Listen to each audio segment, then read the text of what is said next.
Hello বন্ধুরা, কালকে তোমাদের সাথে মাছ শেয়ার করেছিলাম, ছোট মাছ কিনে এনেছিলাম, দেখিয়েছিলাম। আজকে সেগুলি দিয়ে রান্না করলাম।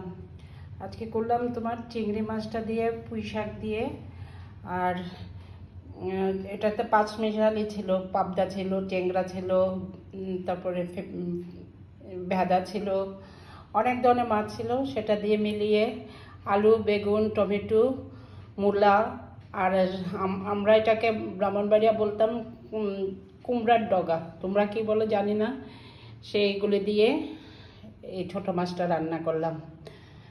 এক্ষুনি রান্না করলাম, তোমাদের সাথে আগে শেয়ার করলাম, তারপরে খেয়ে বলবো কেমন হয়েছে। তোমরাও দেখে বলো একবার কেমন হয়েছে। এটা আমাদের এখানে একটা বাজার আছে, বড়িয়ার বাজার বলে ওটাকে। গেলে মনে হবে যেন বাংলাদেশে কোনো বাজারে ঘুরছি, ওখানে পাওয়া যায় না এমন কোনো জিনিস নেই। রান্নাটা কেমন হয়েছে দেখতে বলো তোমরা, কমেন্ট আর শেয়ার করো।